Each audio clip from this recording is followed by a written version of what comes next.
Liputan dari pedok Eropa menyebut Kiandra sebagai pilihan kejutan di musim ini, namun bukan tanpa suara keraguan.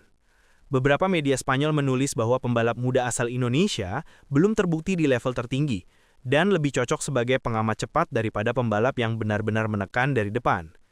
Namun dalam temu wartawan sebelum seri Catalunya, Kiandra justru terlihat tenang, seolah menyimpan pesan yang belum sempat diucapkan secara terbuka. Pernyataan sinis itu bukan hanya liputan kreatif, tetapi bagian dari tekanan nyata yang diterimanya di arena balap Eropa.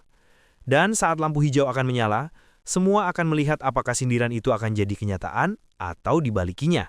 Saat sesi kualifikasi di sirkuit Catalunya, Kiandra menerima penalti akibat laju terlalu lambat di salah satu sektor, sebuah kesalahan teknis yang membuatnya harus memulai balapan dari posisi ke-24.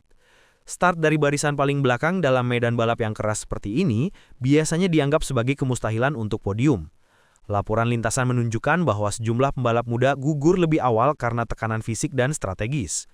Tapi Kiandra terpantau tetap tenang di pedok, tidak panik, dan langsung mempersiapkan strategi ofensif. Audiens pun mulai bertanya, apakah posisi paling akhir malah jadi keunggulan? Karena dari situ cerita sesungguhnya akan dimulai. Dengan lampu start menyala, Kiandra melesat meninggalkan skenario tidak mungkin. Ia menyalip satu persatu pesaingnya di jalur yang sempit, memanfaatkan kesalahan lawan dan kondisi trek yang berubah-ubah karena cuaca. Di pertengahan balapan, liputan menyebut ia sudah menembus kelompok 10 besar setelah beberapa lap, sebuah lompatan cepat yang mengagetkan banyak pihak.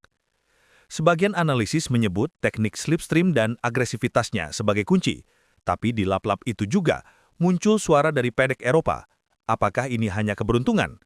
Sementara itu, Kiandra terfokus, dan saat ia mulai mendekat papan atas, sense of urgency meningkat. Memasuki 4 lap terakhir, situasi berubah menjadi pertarungan gladiator.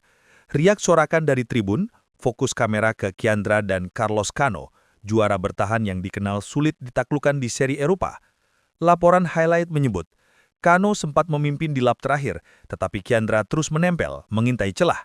Di tikungan terakhir dan trek lurus menuju garis finish, manuver slipstream jadi momen penentu. Dengan selisih waktu hanya 0,007 detik, Kiandra merebut kemenangan. Sorotan pun beralih dari apakah ia bisa menang ke bagaimana ia menang. Setelah hasil resmi dirilis, media Eropa ramai memberitakan kemenangan miracle comeback dari posisi ke-24 ke juara. Sudah bukan hanya tentang pembalap muda Asia yang ikut, tetapi tentang anak muda Indonesia yang mengubah persepsi. Beberapa artikel mengkritik bahwa ia hanya beruntung mendapatkan kondisi lawan tertinggal, sementara lainnya mengakui bahwa ia menunjukkan performa yang pantas juara.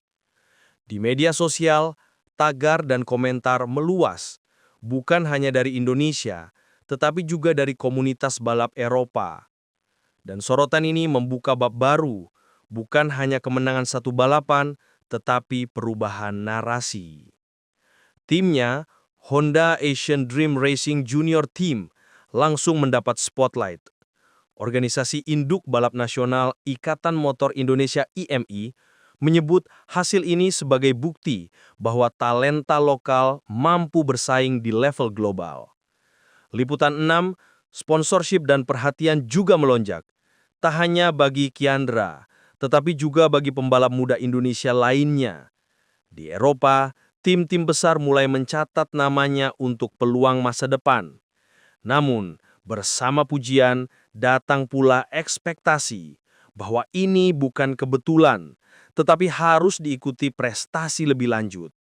Meski kemenangan tercetak, tekanan selanjutnya makin nyata. Sebagai juara yang baru saja menorehkan sejarah, Kiandra kini menghadapi tuntutan fisik dan mental yang lebih tinggi. Cuaca, jet lag, adaptasi strategi, dan ekspektasi semua berbaris di depannya. Beberapa pelatih dan analis Eropa mencatat bahwa pembalap muda sering gagal mempertahankan momentum ketika tekanan berubah dari buktikan menjadi pertahankan.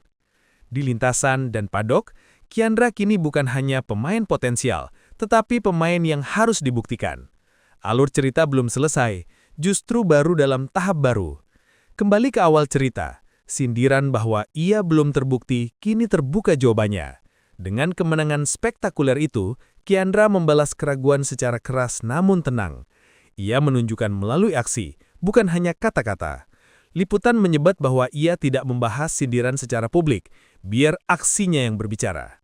Kecepatan, manuver cerdas, dan konsistensi jadi jawaban nyata.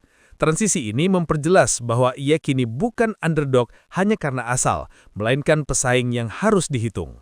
Dengan 129 poin dan menduduki posisi ketiga klasmen sementara ETC 2025, Kiandra berada di titik yang menguntungkan. Tapi catatan realistis, Eropa punya banyak pembalap muda berbakat lain. Satu kesalahan bisa menghentikan laju. Sponsorship bisa jadi pedang bermata dua. Dukungan besar, tapi juga beban besar. Adaptasi cuaca, sistem tim, dan regulasi juga tantangan nyata berikutnya. Penulis reporter menyebut, kemenangan ini bukan akhir, melainkan titik nol bagi perjalanan baru. Dan publik pun mulai menunggu, apakah ia bisa naik ke level yang lebih tinggi, atau hanya sesaat jadi kejutan musim ini.